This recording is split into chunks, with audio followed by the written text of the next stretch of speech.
چلاتا ہے, جو چھابڑی والا ہے, ان کی بھی خواہش ہوگی کہ اب ہمارا اپنا گھر ہو.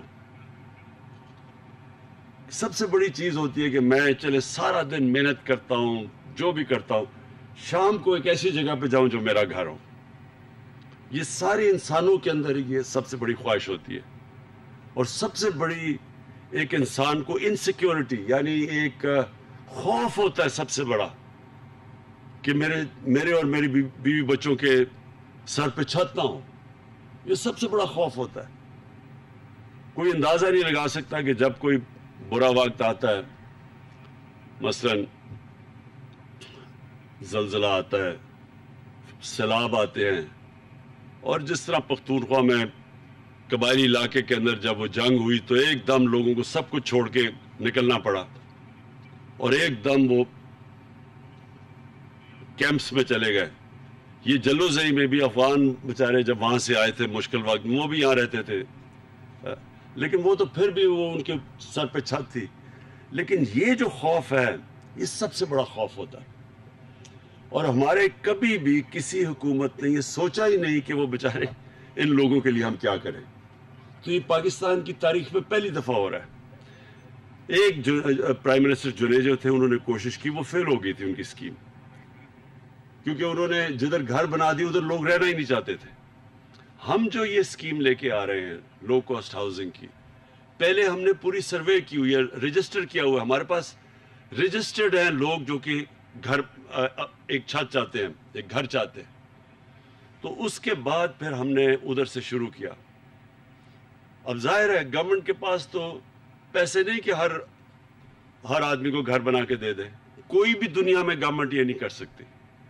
امیر ترین ملک بھی اپنے سارے شہریوں کو گھر نہیں دے سکتے. لہٰذا اس کا ایک ہی طریقہ ہے جو دنیا نے ایک کامیاب ماڈل بنا ہوا ہے, وہ یہ کہ بینکوں کو کہیں کہ قرضے دیں لوگوں کو اپنے گھر بنانے کے لیے. تو یہ جو اسکیم آئی ہے اس میں کیا ہوگا کہ ہم نے پوری کوشش کی ہے کہ سستے گھر بنے, گورنمنٹ کی زمین پہ بنے, کیونکہ اگر زمین بھی خریدنی پڑے اس کی قیمت بہت اوپر چلی جائے. اس کے بعد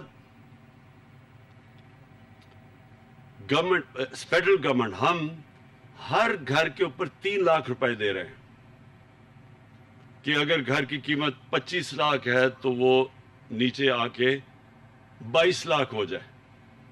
وہ کیوں ضروری ہے نیچے لانی؟ کیونکہ پھر قسطیں, جو ایک آدمی کرائے کی قسطیں دیتا ہے گھر میں رہنے کے لیے, وہی قسطیں وہ دے کے بینک کو, تو اس کا اپنا گھر بن جاتا ہے. تو ہم چاہتے تھے کہ اس کی قسط نیچے آئے مہینے کی, کیونکہ جتنا گھر کا پورا کاسٹ نیچے آئے گا تو اتنی اس کی مہینے کی کم قسط دینی پڑے گی. لہذا حکومت نے 3 لاکھ روپیہ دیا ہر گھر کے اوپر. اور پھر جو کہ ہمارا نیا پاکستان ہاؤسنگ ہے, وہ اس کے ساتھ مل کے یہ کر رہے ہیں, پروونشل گورنمنٹ, پختونخوا کی گورنمنٹ اور نیا پاکستان ہاؤسنگ مل کے یہ کر رہے ہیں. اس لیے 3 لاکھ روپیہ ہر گھر پہ سبسڈی مل رہی ہے. اس کے بعد ہم نے بینکوں سے, ہماری گورنمنٹ نے بینکوں سے معاہدے کیے ہوئے ہیں کہ صرف ایک 5 مرلے کے گھر پہ یا کتنا انٹرسٹ, 3% صرف مارک اپ یعنی سود دینا پڑے گا, تو تاکہ آسان ہو, قسط زیادہ نہ ہو مہینے کی. اور انشاءاللہ یہ جب شروع ہو جائے, اب باقی سارے ہم پختونخوا میں اور بھی جگہ ڈھونڈ رہے ہیں. جس طرح کہا اس کی ابھی ہمیں پورا, یہ تو پہلی اس کی سٹیج ہے, پہلا فیز ہے, یہ اور بڑھتے جائیں گے. یہ سارا علاقے میں کتنا ٹوٹل آپ کا علاقہ ہے؟ 9,000 کنال, 9,800 کنال. سو یہ پہلے فیز میں بنیں گے اور پھر سارے علاقے کے اندر. اور یہ بھی آپ نے اچھا کیا کہ آپ 4 فلورز اوپر لے کے جائیں گے. دیکھیں یہ بھی بہت ضروری ہے ہماری قوم کو سمجھنا کہ ہماری آبادی بڑھتی جا رہی ہے اور ہمارے شہر پھیلتے جا رہے ہیں. اور جس طرح شہر پھیلتے جائیں گے ہمیں پرابلم آئے گا فوڈ سیکیورٹی کا. ہمیں مسئلہ آنے والا ہے کہ ہماری جو زمین ہے جس پہ ہم کاشت کرتے ہیں, اناج اگاتے ہیں, وہ کم ہوتی جا رہی ہے کیونکہ شہر پھیلتے جا رہے ہیں. اس لیے ساری دنیا میں انہوں نے اس کا طریقہ ایسے نکالا تھا کہ وہ اوپر جانا شروع ہو گئے.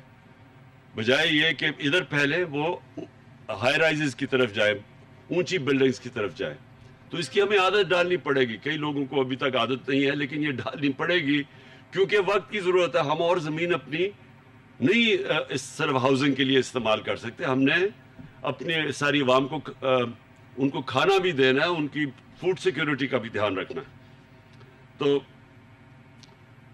انشاءاللہ یہ جو ہماری اسکیم ہے یہ اب چل پڑی ہے. میں پھر سے کہتا ہوں دیر اس لیے لگی کیونکہ بینک پیسے دینے کے لیے تیار نہیں تھے، اب تک قرضے دینے کے لیے نہیں تیار تھے. بینک کیوں نہیں تیار تھے؟ کیونکہ ایک قانون تھا پھنسا ہوا تھا، پتہ نہیں 11-12 سالوں سے پھنسا ہوا تھا عدالتوں میں، جس کو کہتے ہیں فور کلوجر لا. فور کلوجر کا مطلب کہ اگر بینک جب تک ان کو یہ ایشورٹی نہ ہو کہ اگر وہ قسط نہیں دیتا تو وہ اس کے خلاف ایکشن نہیں لے سکتے، تو ان کے تو پیسے پھنس جانے تھے. تو اس لیے بینک پیسے نہیں دیتے تھے. اب یہ قانون آ گیا، اب بینکس کو پروٹیکشن مل گئی ہے، اس لیے اب بینک سامنے آ رہے ہیں. میں یہ ضرور کہوں گا کہ ابھی بینکس کو عادت نہیں پڑی اس چیز کی، ان کو ابھی چھوٹے لوگوں کو قرضے دینے کی ان کو عادت نہیں ہے. اور میں سارے بینکس کے ہیڈز کو بار بار کہتا ہوں کہ اپنے ٹرین کرے اپنے سٹاف کو کہ جب ایک غریب آدمی آتا ہے تو اس کو کیسے سروس کرنا ہے انہوں نے. اس کی وجہ سے ابھی بھی سلو ہے ہماری جو سارے پاکستان میں اسکیم چل رہی ہے. لیکن یہ جو اسکیم ہے اس کے لیے آسانی اس لیے ہے کیونکہ آپ کے پاس تو زیادہ لوگ آ چکے ہیں، تو آپ تو پھر قرعہ اندازی کریں گے ان کو دینے کے لیے جو لوگ اپلائی کر رہے ہیں. ہماری جو کوشش ہے کہ ہمارے جو عام لوگ ہیں، جو ہمارے غریب لوگ ہیں، ان کو یہ حکومت پوری پروٹیکشن دے. میں آج پختونخوا حکومت کو خاص طور پہ خراج تحسین بھی پیش کرتا ہوں، مبارک بھی دیتا ہوں کہ انہوں نے جو ہیلتھ کارڈ دیا، جو ہیلتھ انشورنس ہے، آپ کو پتہ نہیں اس چیز کا علم ہے یا نہیں، امیر ترین ملک بھی سارے شہریوں کو ہیلتھ انشورنس نہیں دے سکتے. یہ بہت بڑی آپ نے سٹیپ اٹھایا ہے، اور کیونکہ اس سے اللہ سب سے زیادہ خوش ہوتا ہے. اللہ تو خوش ہوتا ہے جب آپ اس کی مخلوق کی مدد کرے، اور خاص طور پہ دکھی انسانیت کی. جب ایک گھر کے اندر بیماری ہو اور ان کے پاس پیسہ نہ ہو، اس سے بھی بڑی بے بسی نہیں ہوتی لوگوں کے اوپر. شوکت خانم میں نے اس لیے بنایا تھا کہ کینسر کا بڑا مہنگا علاج تھا، تو غریب آدمی کے گھر کینسر ہو جائے وہ تو بیچارہ مقروض ہو جاتا تھا، سب کچھ بیچ دیتا تھا اور پھر بھی علاج نہیں کروا سکتا تھا. تو یہ جو آپ نے ہیلتھ انشورنس دی ہے محمود خان، آپ نے پہلا صوبہ سارے پاکستان میں جس نے سارے اپنے شہریوں کو 10 لاکھ روپے ہر خاندان کے پاس آپ نے دے دیا ہے ہیلتھ کارڈ کے ذریعے کہ وہ جا کے کسی بھی ہسپتال میں اپنا علاج کروا سکتے ہیں. یہ ایک سارا ہیلتھ کا سیکٹر میں انقلاب آپ لے آئے ہیں. اس سے اب ہسپتال بنیں گے سارے علاقوں میں. گورنمنٹ تو اتنے ہسپتال نہیں بنا سکتی. ہمارے تو پاس مشکل سے پیسے ہیں جو ہسپتال بنے ہوئے ہیں انہیں صحیح طرح چلائے، لیکن پرائیویٹ سیکٹر آ کے ہسپتال بنائے گا کیونکہ اب ہیلتھ کارڈ آ گیا لوگوں کے پاس. تو یہاں جلو زئی جیسے علاقے میں بھی جو کبھی کسی نے ہسپتال نہیں بنانا تھا، اب وہ آ کے بنائیں گے کیونکہ ان کو پتہ ہے کہ لوگوں کے پاس ہیلتھ کارڈ ہے، لوگ پیسہ دے سکتے ہیں ان کو. اس سے انشاءاللہ ایک ہسپتالوں کا جال پھیلے گا پاکستان میں، اور پرائیویٹ سیکٹر آئے گا. ان کی اور بھی ہم مدد کر رہے ہیں، سستی ان کو زمینیں دیں گے ہسپتال بنانے کے لیے. ڈیوٹی فری جو پاکستان میں کوپنڈی بنتی وہ بلوائیں گے. تو ایک یہ دوسرا آپ کا ہیلتھ کارڈ ہے. تیسرا پناہ گاہ ہے. یہ بھی بڑا زبردست کام ہے، اور یہ بھی انشاءاللہ ہماری کوشش ہے کہ سارے پاکستان میں یہ پھیل جائے کہ مزدور بیچارے جو دور دور سے آتے ہیں کام کرنے کے لیے، دہاڑی لگانے کے لیے، پیسے بنائیں تاکہ اپنے بیوی بچوں کو پیسہ بھیجیں. تو ان کے لیے تو بہت بڑی سہولت ہے کہ وہ آ کے ایک پناہ گاہ میں رہ سکتے ہیں، اور ان کو کھانا بھی وہاں مفت ملتا ہے، وہ ان کو کرایہ بھی نہیں دینا پڑتا، ان کو اچھی وہ نہا دھو بھی سکتے ہیں، اور وہ پھر جو پیسہ بچتا ہے وہ سارا اپنے بیوی بچوں کو دیتے ہیں. یہ بھی ایک اللہ کی طرف سے زبردست سہولت ہے، اور اس میں پختونخوا پوری شرکت کر رہا ہے. اور میں یہ چاہتا ہوں کہ ابھی سے آپ کو لوکیٹ کرنی چاہیے جگہ. کاظم آپ کو دیکھنا چاہیے کہ جدھر جدھر بھی مزدور جاتے ہیں شہروں میں، چھوٹے شہروں میں کام کرنے کے لیے، ادھر وہ جگہ آپ کو لوکیٹ کرنی چاہیے. اور یہ بھی اللہ کا کام ہے، اس میں بھی انشاءاللہ اس کی برکت آئے گی ہمارے ملک کے اوپر. اور پھر ہم نے اب وہ جو نیا بھی شروع کیا ہے، انشاءاللہ یہ بھی کوئی بھوکا نہ سوئے، کہ ہمارے پاس موبائل کچنز ہوں جو جائیں سارے جو پتہ ہو ایک روٹ پہ چلیں ہر روز جو غریب علاقے ہیں تاکہ وہ جب وہاں رکتے جائیں اور جو لوگ بیچارے کسی کو یہ نہ ہو کہ وہ بیچارہ رات کو بھوکا سوئے. تو یہ بھی ایک میری خواب ہے اور انشاءاللہ یہ بھی جب ہم ریاست مدینہ کی بات کرتے ہیں تو اس میں یہ چیزیں تھیں. ریاست مدینہ کے اندر انسانیت تھی, ایک انسانیت کا نظام, ایک فلاحی ریاست بنی تھی.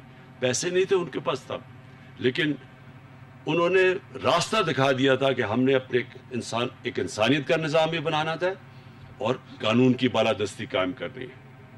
یہ دو چیزیں ہیں جس کی وجہ سے دنیا کی تاریخ کا سب سے بڑا انقلاب آیا تھا وہاں.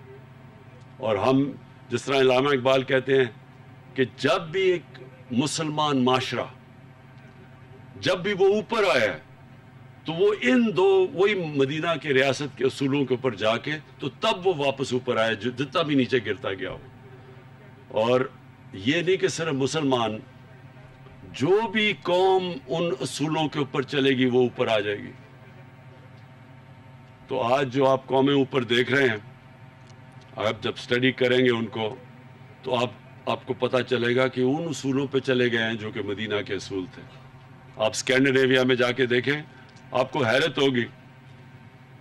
جب محمد عبدو ایک بہت بڑا مسلمان اسکالر تھا, جب وہ پہلی دفعہ گیا یورپ, آج سے کوئی 125 سال پہلے مصر سے وہ گیا, تو اس نے کہا یورپ میں یہاں تو مجھے کوئی مسلمان تو نہیں نظر آئے لیکن بڑا اسلام نظر آیا. اور جب واپس مصر گیا کہتا مسلمان تو بہت ہیں, بہت کم اسلام ہے. تو اللہ کے نے تو اصول بنائے ہوئے ہیں, جو اصولوں پہ چلے گا اللہ کی برکت بھی آئے گی اس قوم پہ, اس قوم کو عزت بھی ملے گی. تو میں آج آپ کو مبارک دیتا ہوں پھر سے, یہ جو آپ نے بہت زبردست جلوزئی میں انیشیٹو کیا ہے. شکریہ.